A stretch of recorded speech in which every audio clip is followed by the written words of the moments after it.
आपका स्वागत है। कोचिंग सिटी कोटा में छात्रों के सुसाइड मामले में राज्य सरकार ने नई गाइडलाइन जारी कर दी है। इस मामले में गठित स्टेट लेवल कमेटी की रिपोर्ट के आधार पर सरकार ने कोचिंग संस्थानों को पहले से कहीं ज्यादा अलर्ट रहने का निर्देश दिया है। सबसे अहम है कि अब कोचिंग संस्थानों में आर्टिफिशियल इंटेलिजेंस पर आधारित फेस रिकॉग्निशन टेक्निक स्थापित होगी। साथ ही संस्थान से लेकर छात्रों के हॉस्टल तक हर जगह छात्रों की विशेष मॉनिटरिंग भी होगी। ये रिपोर्ट देखिए।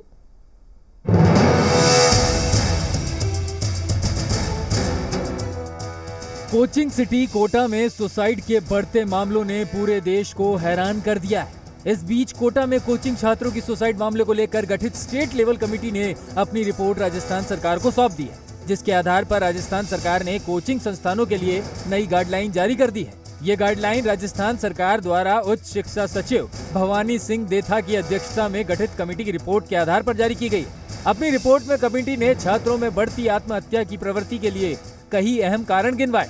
कमेटी के मुताबिक ये कारण है: प्रतियोगिता का कठिन होना, सिलेबस का स्तर अधिक होना, टेस्टों की अधिकता होना, कोचिंग संस्थानों का व्यस्त शेड्यूल और अवकाश का अभाव होना। वहीं कमेटी ने ऐसे मामलों की रोकथाम के लिए कई अहम कदम उठाने की सिफारिश भी की है, जिनमें सबसे अहम है स्टूडेंट्स की मॉनिटरिंग के लिए अब संस्थानों में बायोमेट्रिक हाजिरी के साथ एआई यानी आर्टिफिशियल टेक्निक आधारित फेशियल रिकॉग्नाइजेशन टेक्नोलॉजी स्थापित करनी होगी। इससे छात्रों की क्लास में फेक उपस्थिति पर रोक लग सकेगी। कमेटी का मानना है कि कई स्टूडेंट कोचिंग नहीं जाते हैं और उनकी जगह स्टूडेंट हाजिरी लगा देते हैं। साथ ही सभी स्टूडेंट्स को अब कॉमन पढ़ाई करवानी होगी। इतना ही नहीं, कमेटी ने कोचिंग संस्थानों के लिए कई दिशा निर्देश भी जारी किए, जिनमें मुख्य रूप से कोचिंग में बैच अब अल्फा बैच से निर्धारित होंगे। टॉपर और कमजोर स्टूडेंट्स में भेदभाव नहीं कर सकेंगे। 9वीं के बाद ही छात्रों को कोचिंग में प्रवेश दिया जाएगा। साथ ही स्टूडेंट्स की संख्या के अनुपात में सिटिंग व्यवस्था भी करनी होगी। प्रवेश से पहले वो स्क्रीनिंग टेस्ट का रिजल्ट केवल स्टूडेंट्स को बताया जाएगा।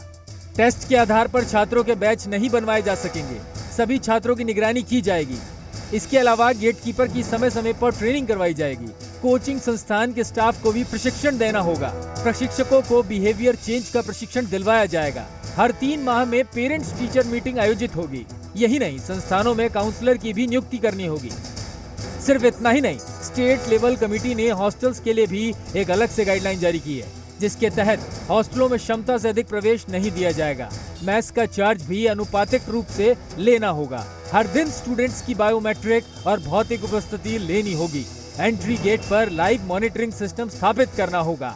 साथ ही बालिकाओं के हॉस्टल में केवल महिला वार्डन ही नियुक्त करनी होगी और इसके अलावा शिकायत के लिए एक ई-कंप्लेंट स्थापित करनी होगी।